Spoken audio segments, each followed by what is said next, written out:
बना लिया था, खाना हो गया था, सब कुछ रेडी।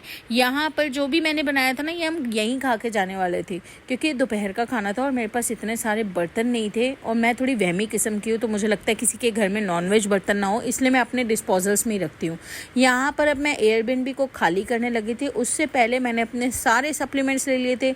सुबह मैंने अपना लीवर डिटॉक्स, अपना अल्ट्रा वाइटामिन और साथ में अपना ऑल ग्रीन ले लिया था और थायरो केयर भी ले लिया था।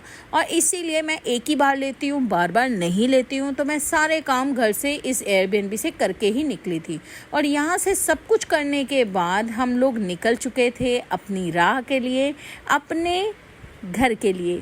यहाँ जो देहरादून को हम थोड़े टाइम के लिए टाटा बाय बाय कर रहे थे। मौसम बहुत अच्छा था देहरादून में, गर्मी का एहसास ही नहीं हो रहा था। जबकि अगर मैं बात करूं कि इस वक्त दिल्ली एनसीआर में बहुत गर्मी पड़ रही है, तो अमेजिंग, मतलब मेरा तो वहाँ का एक्सपीरियंस हमेशा से ही मुझे बहुत अच्छा लगता है देहरादून।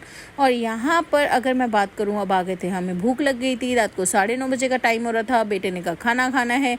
तो उससे पहले मैंने अपने जो 2 सप्लीमेंट्स रह गए थे वो भी ले लिए थे। F9 पहले ही भी लिया था क्योंकि मुझे रास्ते में प्यास लग जाती है, तो मैंने F9 अपना बना के रखा था जो मैंने पी लिया था।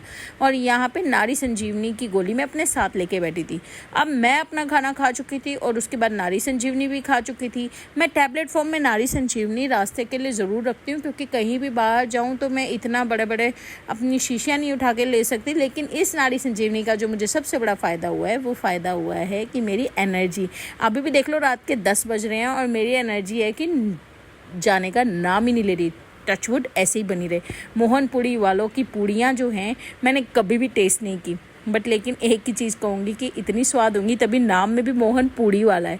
यहाँ पर इतना सुंदर मंदिर हमें दिखाना, हरिद्वार से आगे निकलते हुए में बहुत ही, मतलब मेरा मन था कि रुके, लेकिन रात के 10 साढ़े 10 बजे का टाइम हो रहा था, तो मतलब रुकना बनता नहीं था। और यहाँ पर ना बाबा रामदेव की इतनी सारी पूरी प्रॉपर्टीज़ थी, सोसाइटी भी थी उनकी। तो मुझे लगा कि भाई बाबा जी ने तो बहुत अच्छा काम कर रखा है यहाँ पे। और देखो, जो भी है बिज़नेस है, सबका बिज़नेस है, अपने अपने बिज़नेस को सब अच्छा करेंगे, राइट। और हम भी, लेकिन मेरे को लगता है कि उन्होंने कुछ हेल्थ भी प्रोवाइड की है। लेकिन मैं एक ही चीज़ कहूँगी कि केमिकल्स, प्लीज़, मैं तो ज़िंदगी में इनके प्रोडक्ट्स इसीलिए यूज़ नहीं कर पाई क्योंकि इसमें केमिकल्स हैं। और यहाँ पर अगर मैं बात करूँ, ये रास्ता मुझे एक मोटिवेशन दे रहा था कि मुझे अपनी जर्नी को कंटिन्यू करना है परमानेंटली, मतलब जब तक मैं ठीक हो जाऊं उसके बाद भी। और मेरी जर्नी में जो जो बना रहना चाहता है ना, वो मुझे लाइक शेयर सब्सक्राइब करिए और एक बेल आइकन ज़रूर दबा लीजिए ताकि मेरे सारे वीडियोस आपको मिल सके।